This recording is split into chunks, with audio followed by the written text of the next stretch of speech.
Hello, everyone. And I am so happy to welcome you to 2021 from Excuse Me, Doctor. It's a new year, a new energy, and a new you. I am so happy to be back with you. We made it, y'all, through 2020. And I can now say, as of today, we're going to be here each and every Monday night to bring you health empowering information for you, yourself, and your community so you can make the best decisions for your health. And, we don't deal in speculation and misinformation, but science and evidence. And, I say that we've made it through 2020, and I say that I'll be here each and every night because, the last part of 2020 was, had some health challenges for me. And I'm happy to say that I'm through them. If you listen to my last episode from 2 weeks ago, you'll hear all about the details. But I am so happy to be with you tonight and know that, as again, we're not going to have any more breaks that are unscheduled. We plan to be here with you each and every week. So I know, this is the new year. A lot of us have made New Year's resolutions when it comes to our health. Lose weight, boost your immunity, meditate, exercise, be more mindful. I always talk about my 5 self-health actions, which are the 5 actions that every one of us should be trying to do every day to decrease chronic inflammation in our body and boost our immune system. Sleep, water, exercise, or movement, as well as nutrition and stress reduction. And, I've talked about them a lot on this show, as well as the role of vitamin D as in dog, which has been shown to boost immunity, especially in fighting COVID, vitamin C and zinc. You can go back to our prior episodes. If you're seeing us on Facebook, they're there. If you're seeing us on YouTube, they're there too. Remember to hit subscribe on YouTube and like on Facebook when you go back and look at those other episodes. But we cover all those things. And of course, we're going to take your questions live tonight about that. And of course, about the biggest news story of 2020, which has not left us in 2021. Of course, that is the COVID-19 pandemic. It's still the biggest story. Coronavirus is still raging on. It's predicted that in January and February, they're going to be the worst months of the pandemic. By inauguration, we're probably going to see 400,000 deaths. And unfortunately, we seem to have developed like this callousness that these statistics don't move us. They don't change our behavior. I saw something like 40 cases coming out of a New Year's Eve watch service or Christmas Eve service in a Massachusetts church. We're still doing things like not wearing our masks and getting together in large groups as if the people are not dying every day. 36,000 deaths between now and inauguration are predicted. Someone just sent me an email, a text before I went on air about how LA ambulance crews are being told not to transport people who they don't think are going to make it. We're going to talk about that too in this episode about what Black people should be concerned about in terms of getting COVID now when care is being rationed. In addition, more new infectious strains have evolved. I'm sure people are going to have questions about that tonight. These strains, some of them seem to be more affecting children. We have zealots who are throwing out vaccines. I know y'all heard about that story. We know that vaccines are under-distributed. We should have had 20 million vaccines by the beginning of this year. We've only had less than 5 million because of the poor coordination that's going on. So there's so much to talk about. But I'm going to bring on my producer, Mr. Wayne Bruce, who is fielding your questions. He has questions of his own for me. And we're going to have a discussion tonight that I know that you all are going to enjoy. So, excuse me, doctor. Yes. How are you? I am fine, Wayne. How are you? I am fantastic. Fantastic. Great. So we can't wait. We have promised people a great show. You always deliver. And we promise people that we'll get to their questions. So we're going to need them to continue to type in your questions in the comments, whether you're on YouTube platform or whether you're on the Facebook platform. And even if we don't get to them tonight on air, generally Dr. Clarke will return with an answer to you in the comments. So continue to type those. So where do we start? Well, we can start with the numbers like we always do. So, we passed the 20 million mark. We're closing in on the 21 million mark just as we walk into 2021 in terms of cases of coronavirus in the United States. And then, unfortunately, we've lost 360,000 souls to COVID. And I mentioned if this continues to go unchecked, we're going to lose probably another 35 to 40,000 people by Inauguration Day. And of course, over 12 million people have recovered. But, we're in a new situation now. We have a vaccine. And it's important to mention that 4.6 million people have been vaccinated. I'm one of them. So I'll be happy to take your questions about that and talk about that too.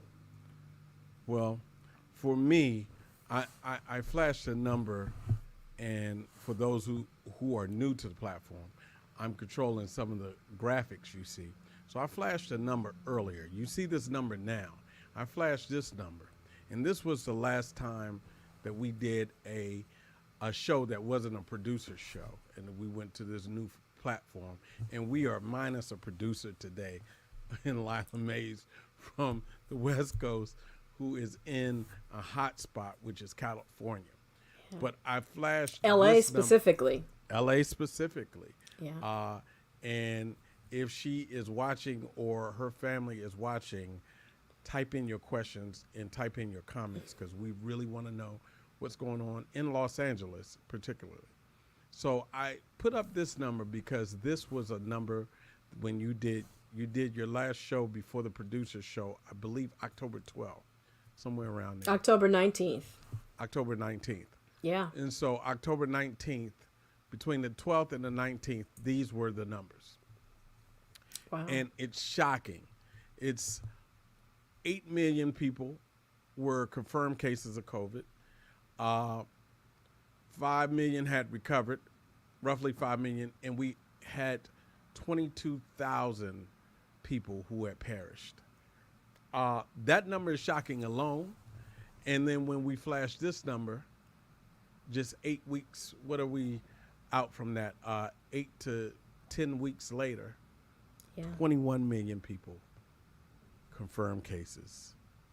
12 million recovered. 120,000 more people have died since October. 20,000 souls have been lost. In 2 months. That's been two and a half months. And so, starting with the numbers, do you see a way out of this? What do you see as the way out of it? Well, number one, the way out of it is to stay home, to avoid large crowds, to wear our masks, to wash our hands.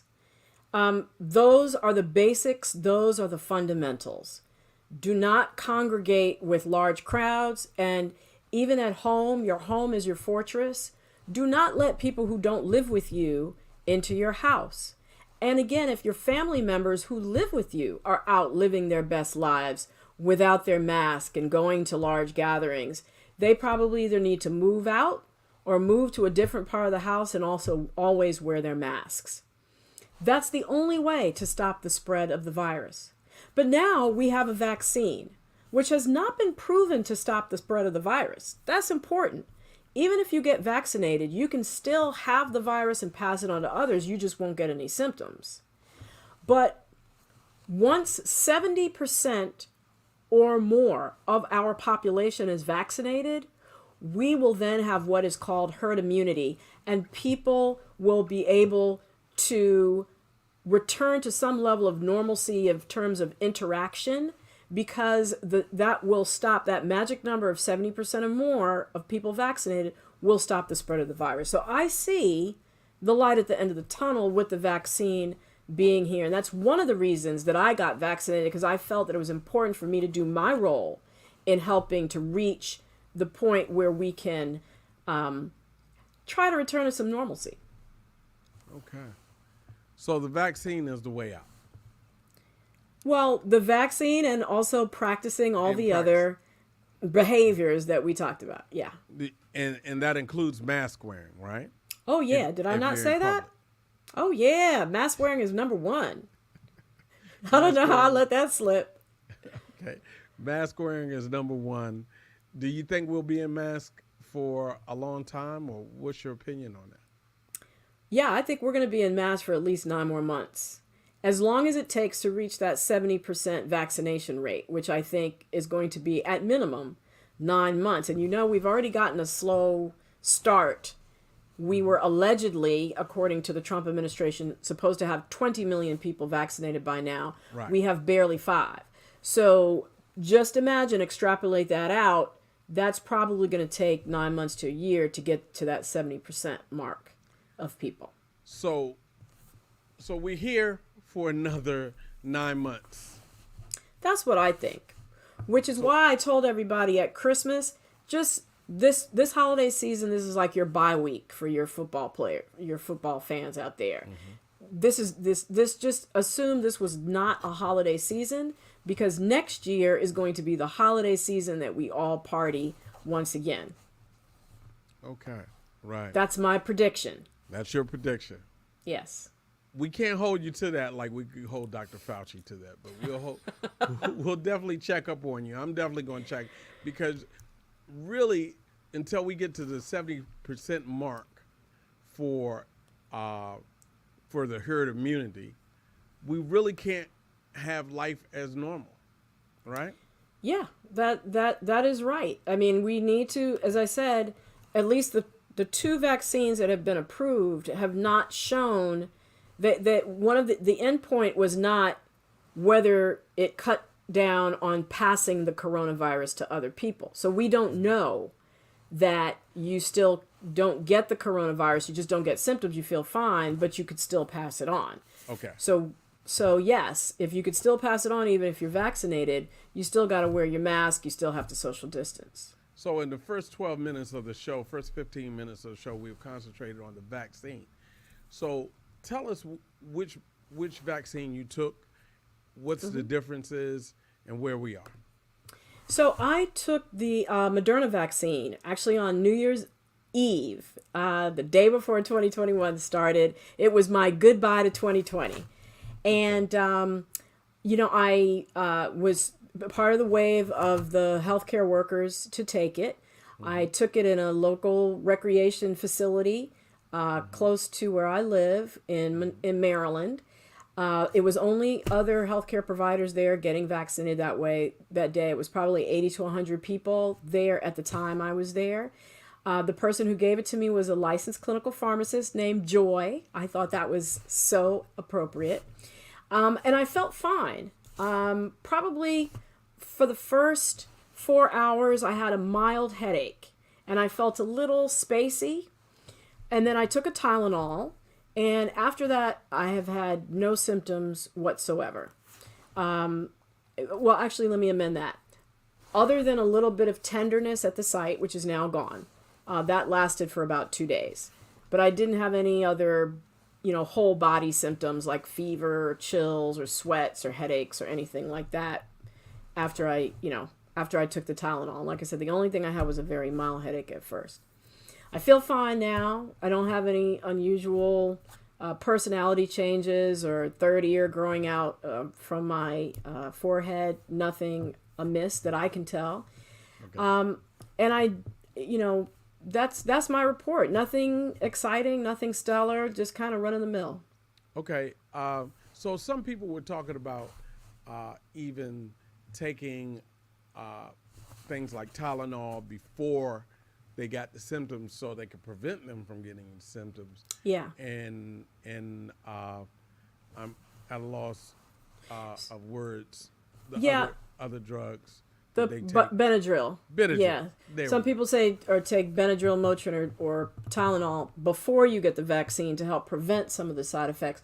But actually, there's a lot of evidence that shows that if you take it prior to 4 hours after getting the vaccine, that it might blunt your body's immune response. And you want that immune response. Actually, if you get a fever and a headache and all that, it shows that your immune system is doing its job. It's revving up, it's getting prepared so that it can recognize the virus when the virus does invade your body, the real virus.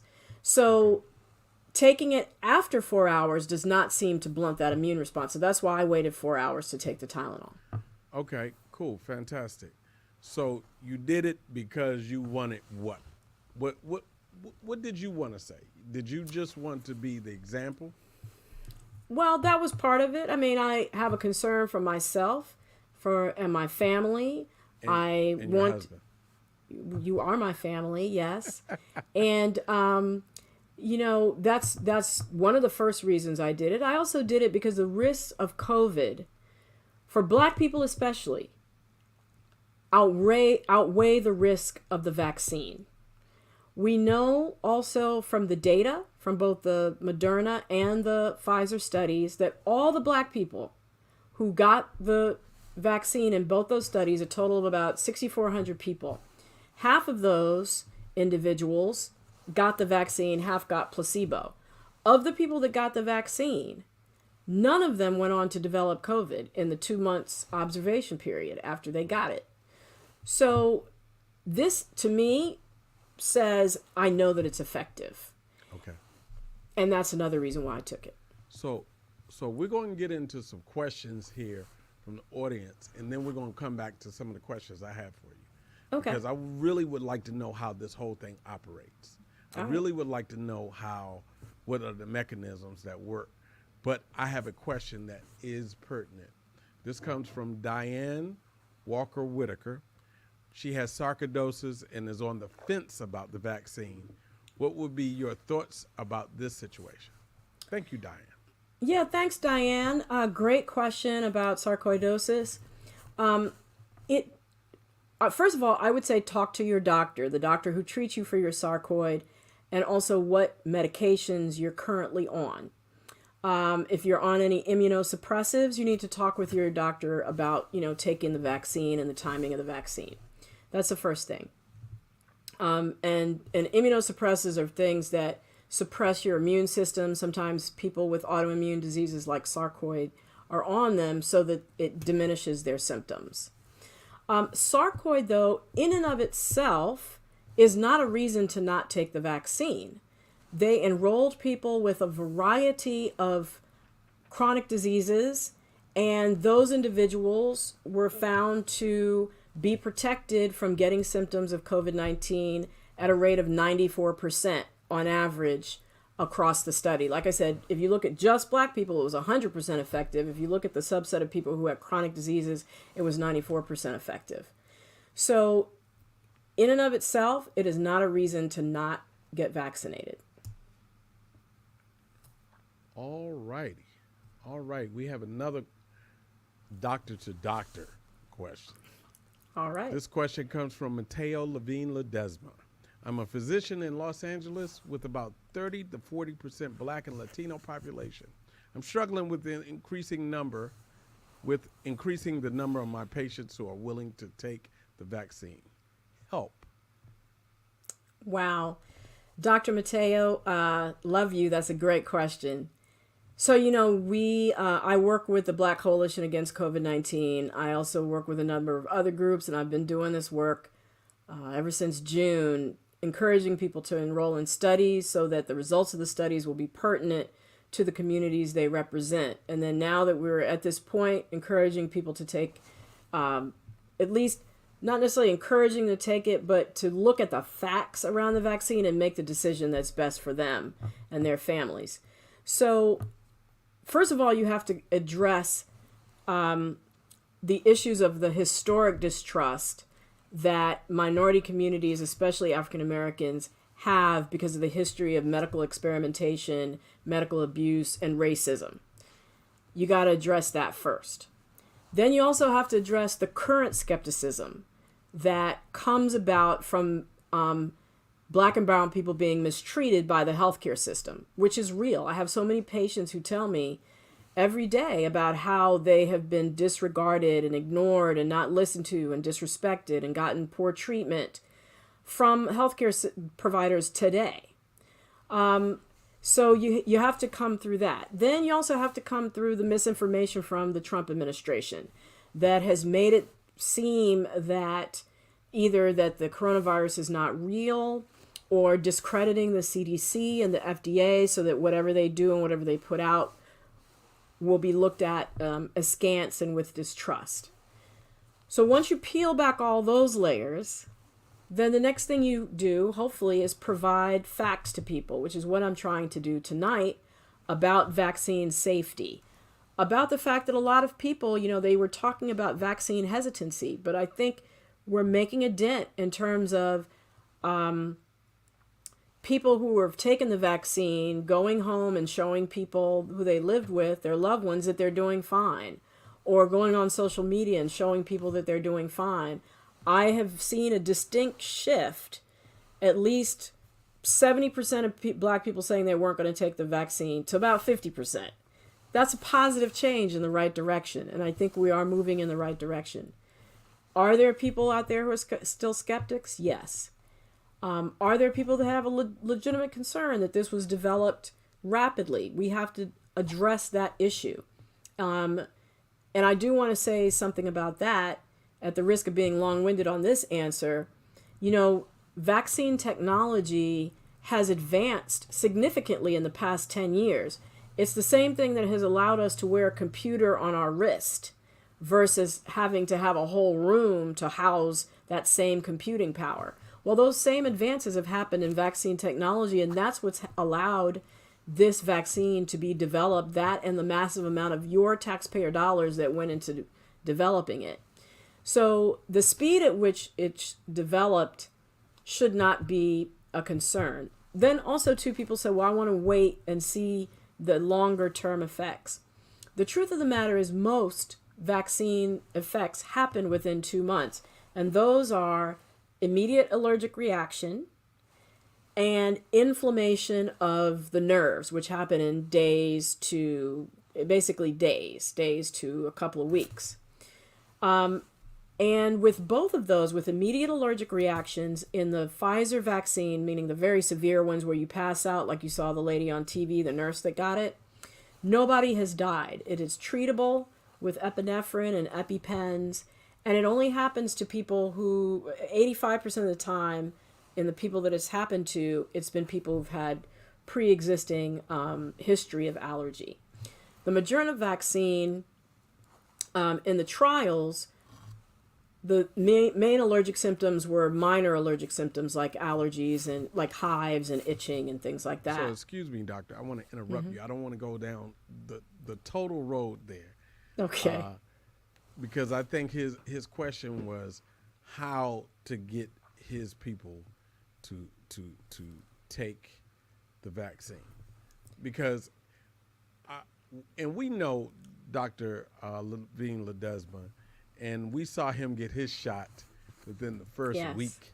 Absolutely. And that was very encouraging seeing that. We have a couple more questions, and because we want to go down the road of you and your journey down this road. Well, let me just add to the answer to Dr. Mateo's question that him taking the vaccine and showing it also makes a huge difference as well.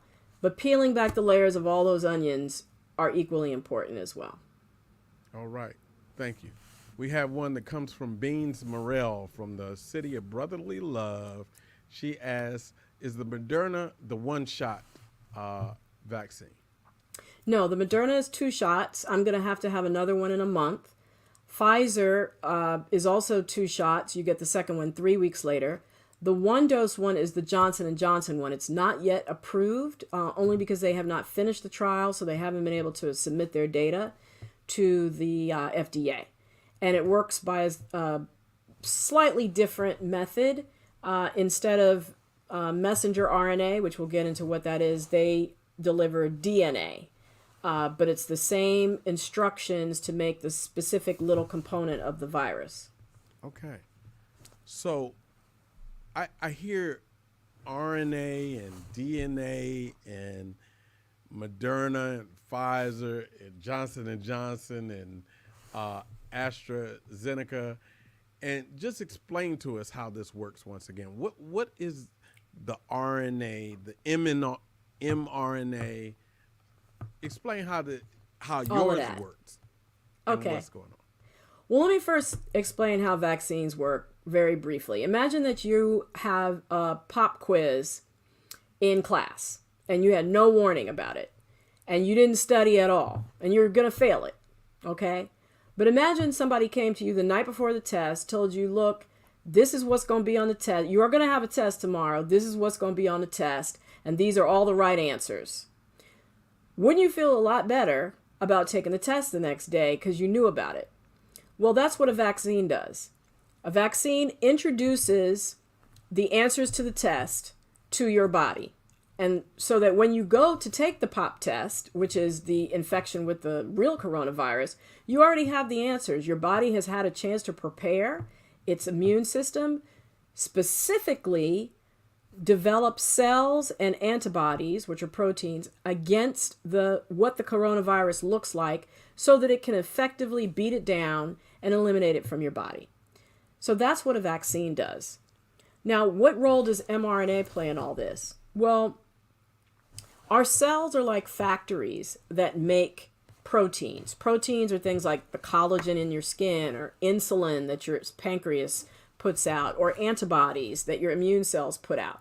But they have to have instructions as to how to make that protein. What are the instructions that tell what cell to make what protein? Well, that's your DNA. Your DNA has all that information about what to do and how to do it.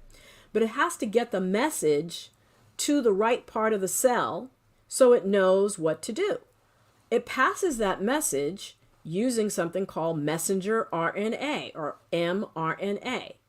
And once that mRNA, those instructions go out from the DNA in your cell to the part of the cell that makes and manufactures the protein, it uses the information that mRNA gives it. Now, viruses also use mRNA to communicate to the cell how to make more copies of the virus. But the problem is, once the virus particles are made, it destroys the cell and then the viruses get released into your body, right? That's not good. That's not what you want to happen. That's what the virus wants to happen, but it's not good for your body. So what the vaccines do, the Pfizer vaccine and the Moderna one that I got, is it gives this mRNA instruction, the same mRNA that you would have gotten had you gotten the coronavirus infection, but with one important exception. It doesn't give the entire instructions for the entire virus. It gives instructions for one little part of the covering of the virus, the spike protein that allows the virus to bind to your cell. And so therefore you can't get a coronavirus infection because you're not getting the entire instructions for the making of the virus. You're only getting that one little piece of information, but it's enough for your immune system to see that little piece of protein that gets made by your cell using the instructions from the mRNA and to mount an immune response so that when you do see the coronavirus for real, it will be able to kill it on sight and eliminate it from your body, thus giving you the leg up on the pop quiz. So that's what mRNA is. That's the way that my vaccine works. And the difference between that and the J&J vaccine is it gives the DNA instructions, which is the DNA then has to get translated to the messenger RNA by your cell rather than just starting with the messenger RNA.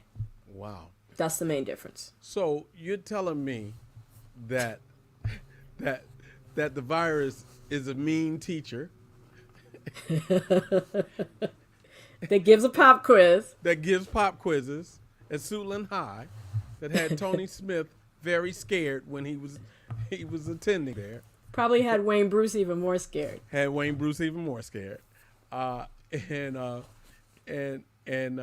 probably didn't have some people were scared at all. But Tracy Walls wasn't scared at all. But you're saying we have a tutor that calls you and gives you the night before and gives you the answer, tells you you're going to have a test and gives you the answers. Or that's the vaccine. Or the virus is like a computer hacker who hacks into your information and takes it and destroys your hard drive. That's right. Exactly. It invades your cell. It hacks your machinery. It causes the machinery to make more of itself, Wow. and then it destroys your cell. Wow. That's interesting. I'm going to go to another question that is not, I'm going to take a question for my audience, and it comes from Marv West. Marv West of Ohio. Will we reach herd immunity with the current vaccine, since there are other variations of COVID, the UK and South African version? Either or both strains are predicted to get to the U.S. Actually, they're here. Right. I know the UK version is here. UK but let me say version. this, and I said this on the broadcast a couple weeks ago. We've had our own variants that are more infective. There was a variant out of Boston and a variant out of Texas. So we've seen a more infectious version before. And we're going to know whether the vaccine will work against these different strains, or whether they're going to have to modify the vaccine. But, time will tell. We go through this every year, though, with the flu. That's why we have to get the flu vaccine updated every year, because new variants of the flu emerge. We're learning, unfortunately, as we go along some things, and this is going to be one of the things that we see. However, I will say this, I'm not scared of this new variant. And the reason why is, if you're doing all the things that you were doing beforehand, wearing your mask, washing your hands, social distancing,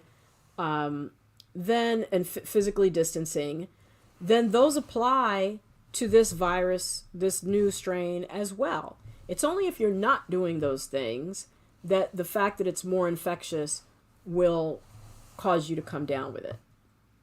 Which is why I say those two things, the behaviors and the vaccine together, are going to get us out of this pandemic. Okay. Wow. So we're at the vaccine. You mentioned all those things, the mRNA. I'll get it right. mRNA. And you mentioned something early on about vaccine technology. And I think you should cover that, because it's something that we don't realize. People are saying, it's coming out too early. And this is what I'm hearing. This is what I'm hearing. We talked to Lila earlier. This is what she's hearing. People are actually saying, I don't want to get it until I want to see how other people react to it. And I said, well, those people, your behind may not get it until late anyway. It's going to be a whole lot of people in front of you, generally healthy people. But I want to just speak to, you said technology, the same technology that created wristwatches that you could talk to other people, the Dick Tracy technology, is the same technology they're using in vaccines, right? Well, what I'm saying is the ability to work on a very small level. That's nanotechnology. Nano means small.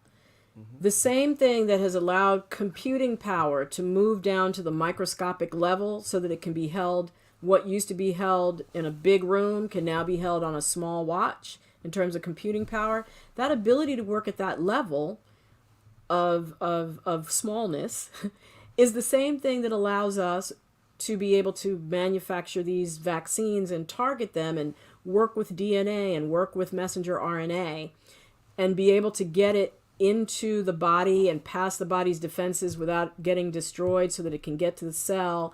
And then at the level of the cell, once it enters the cell and delivers the instruction, it's like that Mission Impossible, this message or tape will now destruct in 5 seconds. Once it gets there to the level of the cell, it gets destroyed by the cell. So it doesn't incorporate into your DNA. It doesn't affect your fertility. It doesn't, change you into a virus, because the messenger RNA itself, once that message is delivered, it gets destroyed. So that's important to know, because I know a lot of people have been concerned about side effects having to do with the fact that it's DNA or mRNA. But if you know that it gets destroyed, you really don't have to worry about it. Right. I think people have that the major concerns about the side effects now, and they're like, you know, in fact, a family member said these exact words. They never said it would affect our nervous system, and they weren't. You talked about immediate allergic reactions, and then you talked about nerve inflammation. So I really want to talk about the nerve inflammation because they said it's something that they hadn't heard. Okay. So in the Pfizer and the Moderna study, first of all, let me say, nerve inflammation happens after virus infections. You might have heard of Bell's palsy. That's the drooping of your face because your facial nerve gets inflamed. That typically happens after a viral infection, not a vaccine, a viral infection. Also, something called Guillain-Barré syndrome or transverse myelitis. That is inflammation of the spinal cord. Again, those happen after viral infections. And it's because your immune system, there's some component of that virus that looks like your nerves. And when the immune system has revved up to specifically target that virus, it then says, hey, wait a minute, I didn't realize this thing over here, I should be attacking this thing over here. It doesn't realize that your nervous system is part of itself because it looks like the virus, so it starts to attack your nerves. So that's where, and that's a very simplistic explanation, but that's why nerve inflammation is a possible effect of a viral infection. Okay, so how does this relate to the vaccine? So there's a concern that that same thing can happen after a vaccine, and we have seen it happen after vaccines historically, but it happens at a much less frequent rate than it does with viral infections, full-blown viral infections. So basically, we get about 15 to 30 episodes of Bell palsy per 100,000 people in the population every year anyway, right? Okay. Well, that was about the same rate that we saw in the Moderna trial. So there's no way to say, well, the vaccine caused this versus just the randomness of Bell's palsy happening in the population in general. The same thing is true of transverse myelitis. The AstraZeneca study was stopped because somebody got transverse myelitis. She got better, she was released from the hospital, but again, the rate of people getting transverse myelitis in the general population is actually more than we've actually observed with people getting it in these studies, which has been, I think, 1 per every million person vaccinated. Okay. All right. So it's very, very, very rare. So with the Bell's palsy and the Guillain-Barré, very, very rare, on the same average as you would get normally. Right. And that's can I just say this? That's why I always say everything has risk, but you have to compare you have to look at what is the alternative risk. The alternative risk with COVID-19, if you get COVID-19, is it can cause Bell's palsy and Guillain-Barré. It can cause death. It can cause lung scarring. It can cause heart inflammation. It can cause blood clots. It has killed 360,000 people. The vaccine has been rolled out to 4.6 million people so far, plus the people in the study. Nobody died. So you have to look at what happens with COVID versus what happens with the vaccine. And there's absolutely no comparison between the two groups. Got to weigh the risk. So I'm going to get to, we have some great questions coming in, and I'm going to get to a few of them. Before I get to a few of them, I want to say to Tracy Walls, who went to Suitland High, she was not scared to take her exam because she was smart. Tony was scared to take the exam because Tony wasn't smart. Wayne wasn't as smart as he could have been when we were in high school. And so we thank Tracy so much for being a part and coming out to the show and watching the show on Monday. She's been a great supporter. Thank you, Tracy, and thank you to everybody tuning in. Right. And so I want to move to, we have a comment from uh, Kathy Sindos.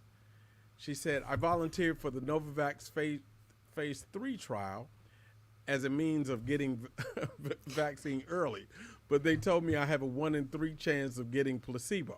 What do you think? Great question, Katsy. How you doing? So one's motivation for participating in a clinical trial probably shouldn't be to get it early, because even at a 50-50 odds, or a 1 in 3 odds, like you said, there's a chance you might not get it. If you want to get the vaccine early, I would probably say you would do better to just wait for one of the approved vaccines, which I would probably imagine you would be eligible to get probably in April, May, or June of this year, maybe even sooner. The reason that people, I think, should volunteer for clinical trials is to sort of as a way to give back to society, as a way to advance science. They're really altruistic reasons. And for African Americans to be represented so that the results of the study can be generalized to other African American populations. Those really probably are the better reasons, where you'll probably get out of it what you want versus to be first in line for the study. I mean, for the intervention, because you might not get it, and then you'll probably be disappointed and drop out. And there you have it. And there you have it. So we have a question coming for, and Kathy said those reasons. Those reasons too. Absolutely. I want to go up to a question we had early, and it is about vaccination rate. Do you think the vaccination rate will speed up once Biden's teams takes over? Well, I don't know the exact reasons why we have under-vaccinated relative to the promises that the Trump administration has made. But we know historically that throughout this pandemic, there has never been a very well-coordinated response on anything that needed to happen at the federal level, or by being able to leverage the fact that we are one United States and all the resources that we have that could have been brought to bear to soften the blow of this coronavirus pandemic and the negative effects that it's had on our society and our healthcare workers. So it wouldn't surprise me if, when a new administration that has pledged and demonstrated that they're taking this seriously and that they plan to have a coordinated national federal approach to this when they come in, if distribution will not improve. I will not be surprised at all. Okay. We have another question from Swayzine Bryant. Do you think there will be a need for a COVID vaccine yearly moving forward, like the flu vaccine, or is this a temporary need? Now, this is my opinion. I do believe that we will need to have boosters or/slash new vaccines on some periodic basis. I don't know if it'll be yearly. I don't know if it'll be every 6 months. I don't know if it'll be every 3 years. It really depends on how fast the virus is mutating and whether the existing vaccines and the ones that are in development. Remember, we had like at least 10 more vaccines that can be approved in the next year.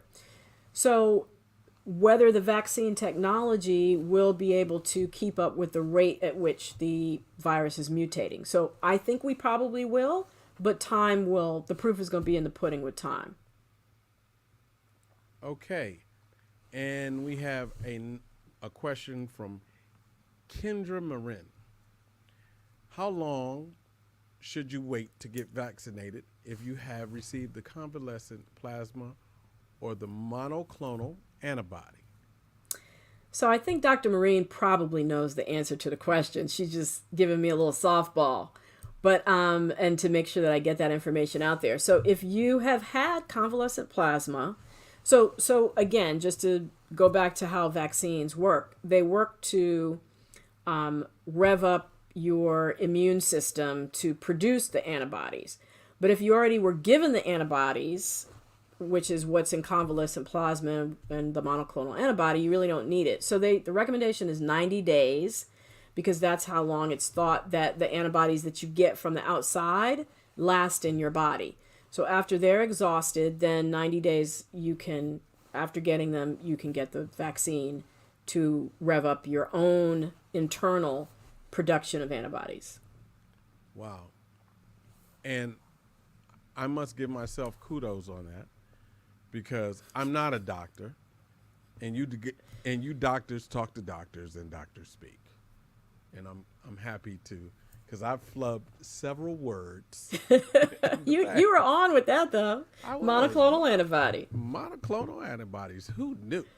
So I want to get back to a couple of things I had that I just wanted to say. I want to talk a couple things. It pains me because I watch a lot of TV sports, right? Mm-hmm. And a young man collapsed in a basketball game that he was playing in college. Mm-hmm. And I want you to speak to that. And they've come up with the fact that he has myocarditis. Am I correct? You are correct, which in regular terms is inflammation of the heart. That's what myocarditis means. Okay. So did they come out and say he had COVID? Yes. So his name is Keontae Johnson, I think is who you're talking about. He's a basketball player from Florida. Exactly. Yeah. Can you stop being more on top of names in sports than I am? And anybody who knows me knows what a joke it is that I actually even know about this. It's only the health-related aspect. Right. So can you speak to that? I want to know. I guess it's still a risk. We're going to play the games because the money is too involved. Right. I lend to Etan Thomas, who always says, don't play the games. You should not be playing. He's a former professional athlete, and he is a basketball player. Yeah, basketball player specifically, yeah. And specifically. So talk to Keontae. Yeah, so he had COVID-19 at the end of August of this year. And I think he collapsed in December.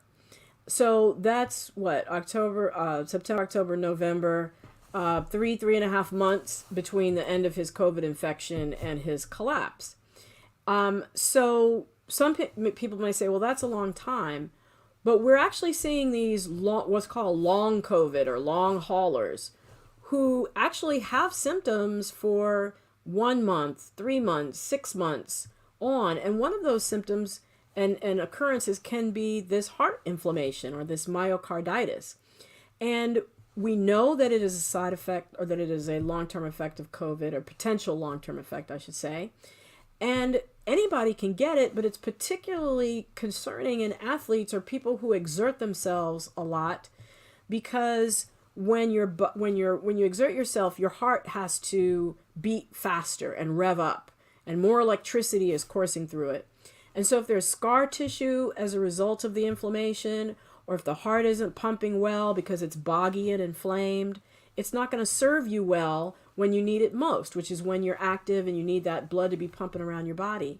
So athletes that have myocarditis or exerting themselves can collapse. They can have arrhythmias, which is, the electrical impulse through their heart, electricity running through their heart goes haywire. They can get short of breath. They can pass out like this gentleman did. So it's really important that if you've had COVID and you're an athlete or an active person, that you get screened by your doctor before returning to the court. They did a study at Ohio State where they looked at 26 athletes from all different kinds of sports, 11 days to 2 months is after their COVID-19 infection, and they saw that 15% of them had evidence of heart inflammation or myocarditis. And not necessarily all of them had symptoms. So I'm thinking that probably Mr. Keontae may not have had symptoms or been aware or had insight into the fact that the symptoms that he was having, if he had any at all, were myocarditis, and that it probably came out of the blue to him when he collapsed. That's my guess. Yeah, and if you're thinking heart fluttering or heart racing, you could get that from adrenaline, and you can get that from drinking a Coca-Cola, too many Right. Coca-Colas. Exactly. I mean, Or all Red things Bulls. that 20-year-olds, I don't Yeah. care where they are, athletes or not, do. Those are all things that athletes do. There are a few more questions I want to get to, and then I want you to speak to the importance of this vaccine for people of color and African Americans specifically. And so we have a question first from Angela Jope, and she asks, "What do you think about England's decision to vaccinate everyone once before giving people the second shot?"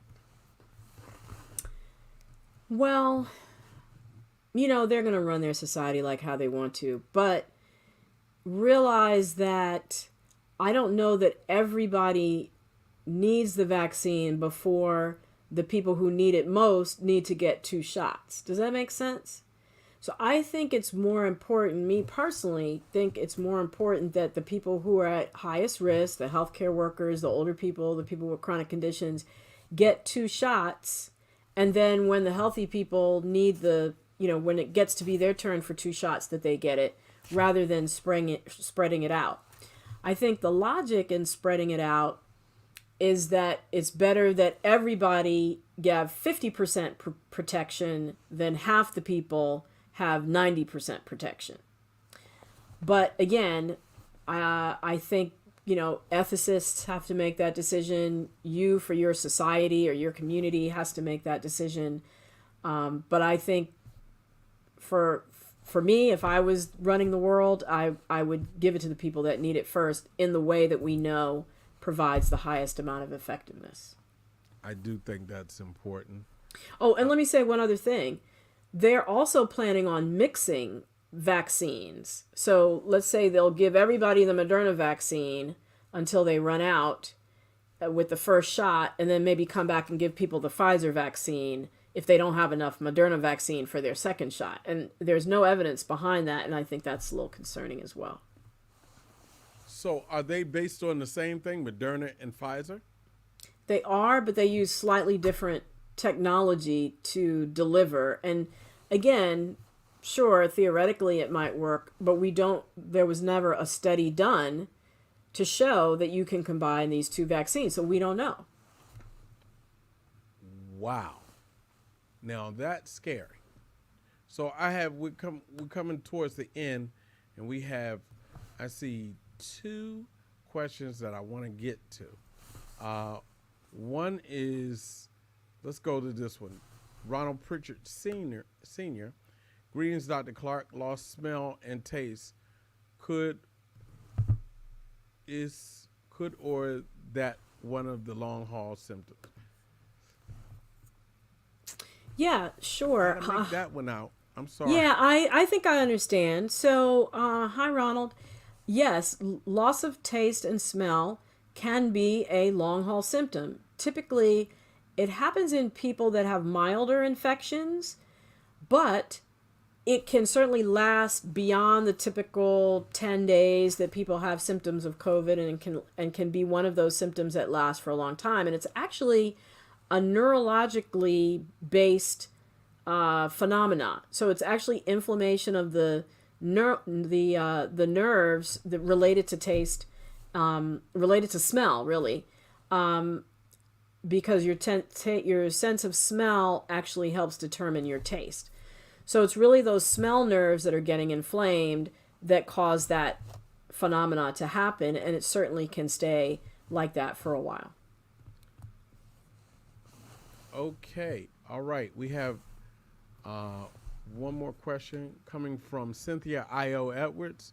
Any insights on the discussions to give half doses of the Moderna dose to certain age ranges? I'm not familiar with that, but I think it relates to Angela Jope's question. And hi, Cynthia I.O. Edwards. Thanks for joining. Great question. I think it relates to her question in terms of, giving the half dose. There's no evidence for giving a half dose in terms of its effectiveness. Well, if by half dose you mean given one out of the two doses, we know that that's only 50% effective. No, we're talking about the half dose of the first dose. There are experts that are saying, just to get it into people, let's cut the first dose in half, yes, so we can get it to the public. So again, that's the same answer that I gave to Angela Jope. I don't think it's a great idea because it wasn't studied that way, and we don't know the effectiveness of a half dose of one of the doses. So I just think that that's a bad idea. Out and out, that's a bad idea. Yeah. So obviously the people who are thinking that way have not been involved in the making of the vaccine and aren't on the committees. So Swayzine has a follow-up to her question. How long is it believed that the current vaccines, Moderna and Pfizer, are effective? I'm hearing it's thought that that the immunity that it gives you lasts 6 to 9 months. Preliminary. We don't know. So it's to be determined, but there's speculation that might be the worst case scenario. The best case scenario is it'll continue to last for a while, and certainly our immune system has memory, and that memory is what allows us many years later to respond to something that we had been exposed to several years ago. So hopefully that memory type immunity will last long into the future, but we have not studied it enough just because we haven't had enough time to figure that out yet. So we're going to wrap, but before we wrap, I want to say it's been very concerning. I'm thankful that you took the vaccine. I would like to see. I would have liked to get the vaccine, honestly, myself. And I want to talk to. Briefly, you have 60 seconds to talk to when you were in the waiting area, waiting to make sure you didn't pass out. You spoke to a pregnant woman. Yeah, I spoke to a woman whose due date is February. She was in there waiting with me, being observed. She had taken the vaccine, and she is a dentist, and her exposure to COVID is high because of her occupation. And she and her OBGYN decided that even though pregnant women were not included in the study, that because of the risk to her and her fetus of COVID, COVID is worse potentially in pregnant women, and that it was more important to get the vaccine than to potentially get COVID. Again, that weighing the risks of COVID being worse than anything the vaccine could do to her and her pregnancy. And so she chose to get it. Okay. So if you had to talk to your community and people of color in particular, and African Americans in particular, who hear information from everywhere and believe everything, in 60 seconds, because we only have 60, what would you say to them? I would say that the risk of COVID, especially for Black people, is much greater than the risk of any vaccine. We have seen 1 in 800 Black Americans die of COVID-19. Not get COVID-19, die of COVID-19. Nobody who's gotten the vaccine to date has died. We also know that if we're concerned about the exploitation of Black people in clinical trials and with medications, we know that at every step of this development of this vaccine and the decisions being made, there have been Black people and people from minority communities involved in it. We have agency now that we didn't have during the time of the Tuskegee experiments or during the time of forced sterilization. The other thing I would say is it works. We know that it is effective because the science has shown us that it is effective in African American populations. in preventing the vaccine. And we also know that most of the vaccine side effects that happen occur in the first 2 months. And that the ones that did occur in these studies were very, very, very rare and no greater than any of these effects happening just randomly in the general population. So for those reasons, again, I felt comfortable taking it. And if anybody asked me, should they take it, I would say it's a good idea to take it because, again, it's our path forward along with all the other behaviors for helping to end this pandemic. Well, on that note, and on the note of Kamaria Richmond saying amen, the show is yours to close, and Lila's going to kill us because we're overtime. Uh-oh. Well, I just want to say thanks, everybody, for joining. I'm going to be back next week, Monday, 9 p.m. East Coast time, YouTube Live, Facebook Live. This week, a couple of other things are coming up. I'm going to be participating in a huge town hall regarding the vaccine that's going to have, it's being put together by this huge coalition of African American organizations, everybody from the Links to the Divine Nine to the National Black Nurses Association, National Medical Association, all the Black medical schools, the Black Coalition Against COVID-19, which pull this all together. I won't be on camera, but I'll be the person in the chat room answering all your questions in the chat room. So that's Thursday, 7 o'clock. I'm going to post a flyer on my Facebook page. You can go to the Black Coalition Against COVID-19, their website or their Facebook page to also find out more details about it. It's going to be like an all-star lineup of all these different people from basically luminaries in healthcare, talking about the virus, talking about the vaccine. And then I also have something coming up next. Look for it soon. There'll be information on my Facebook page. I'm going to be interviewing, along with Dr. Lisa Fitzpatrick, Dr. Kizzmekia Corbett, who is the African-American physician who helped to develop the Moderna vaccine. So watch for that. And then, of course, tomorrow morning I'll be on the Russ Parr Morning Show. If you're awake, 9:35 a.m. is when I'll be on. And so I hope to see you in one of those places, maybe all of them. But until next week, be wise, be well, and be health empowered. Thanks for joining.